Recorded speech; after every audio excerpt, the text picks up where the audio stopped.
Alright, this lesson is going to be on how to create a gradient or a blend with your colors. This is going to be a very simple, short video. So let's just go ahead and show you how to make a shape and fill it with color and blend it. This is a great tool for backgrounds and giving objects or things that you draw, shapes that you draw, volume, things like that, shape. Alright, so let's start with a simple drawing here. So I'm going to select my rectangle tool, and notice when I select it and hold my cursor, I get more tools that are here. Let's go ahead and just start with a simple rectangle tool. I'm just going to go ahead and draw a simple rectangle, and right now, as you can see, it looks white and you can't really see the outline. It's very small, very thin, and you can see now that over here where my stroke button is and my fill button are, this is filled with white and the stroke is filled with black. Let's go ahead and change that. Let's make the stroke a little bit thicker so we can see the outline, and let's go ahead and change the color of our fill to a blue, and there we go. And now we've got a nice blue box here. Now when we're doing a gradient, you'll notice, or a blend, a gradient is a blend, you'll notice that this outline here is not going to be part of the gradient. So even though I wanted to show you the thickness of this, you'll see the gradient inside the box, and you'll see why we don't use an outline on most of our gradients or blends, because it takes away from it, it detracts.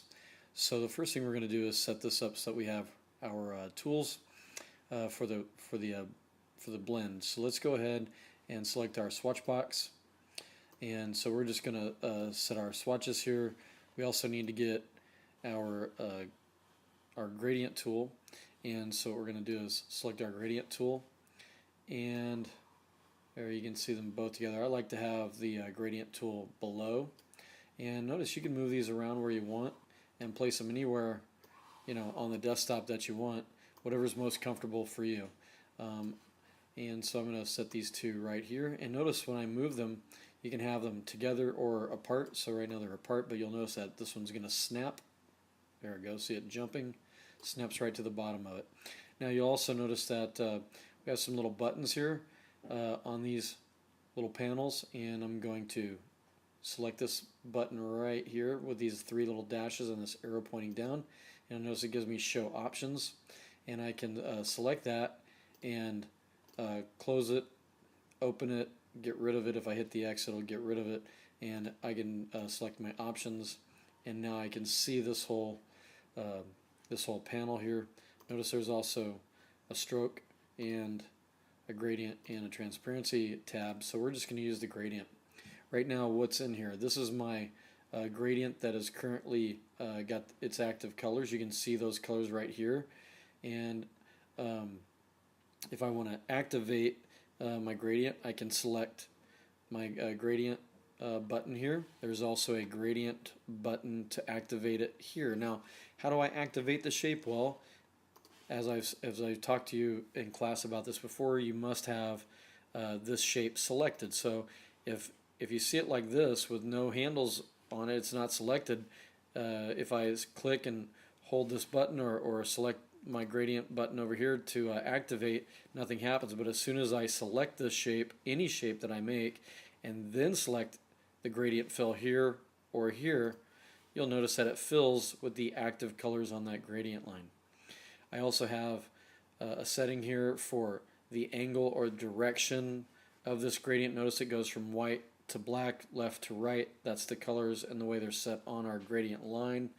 Notice that it's linear, which we can change that to radial and make it a circular radial blend. Alright, so now we want to put colors in here. We might want to leave it black and white. We might want to leave it like that if that suits our needs, but what if we want to put color on it? Well, the first thing I'm going to do is get my swatch box, and I'm going to select a color and simply just drag down to my gradient bar, and as soon as I do that and place the gradient or the paint color on there from the this little swatch here and place it onto this gradient bar and drag and drop it, it'll place on this bar, and then as you can see it added the color. And let's go ahead and add some more color and different spots here on our gradient line.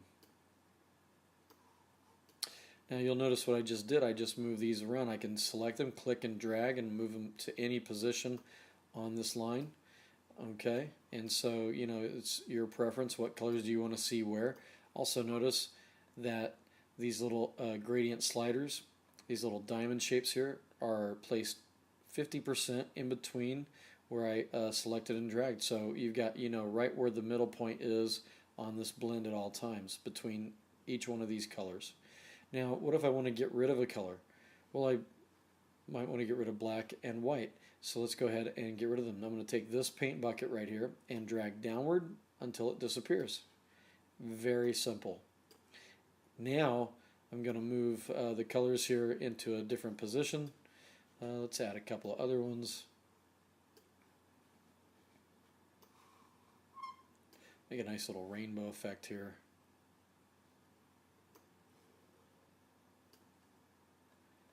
And there we go. And I'll just spread these out so that they're kind of equal distances. You can see they're not all perfectly aligned or spread out, but that's close enough. Now what I'm going to do is I've got a nice little blend here, and I can keep it this way. I can also now, once I get these set where I want, I can move these where I want, and you'll notice that these will change the way the gradient is looking. Okay, and so you can see just moving these around a little bit, and you'll see the location right here. How much is it? 50%, 45%? You know, what is the location on that bar in between the two colors? Okay, now let's change and work with the direction here.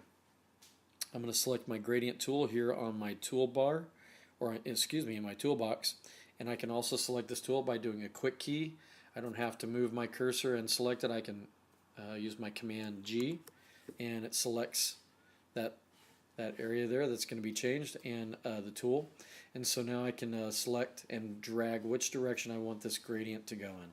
So let's say the first color is red and the last color is purple here on my gradient slider, and that means the colors are going to go from left to right. Well, wherever I take my gradient tool and click and drag from is going to be red where I started this drag, and then it's going to end up blue, so you'll see it change here in the direction that I'm dragging. Okay, so it's going to start out red here where I'm dragging, beginning, and purple where I stop. And the same thing here. And I can make the blends short or lengthen my click and drag and make them longer, and I can really spread them out and do it that way. And that's it. We can also take our radial button and make it a radial blend, and if I do that, where I click and begin my dragging is the center of the blend. So you can see where the center is, where I start and move to, and that's the difference here. And if I want to make it spread out more, I simply can start here at my center point, this little blue dot right here, and move outward. And there you go, a nice little blend. Okay, that's it. That's how you do a blend for any shape you create. You can create any shape and it will blend with your type of blend that you want. Okay, and I hope that this was a successful lesson for you. If you need help, come see me in class and let me know how things are going. Again, if you need any help, just come see me.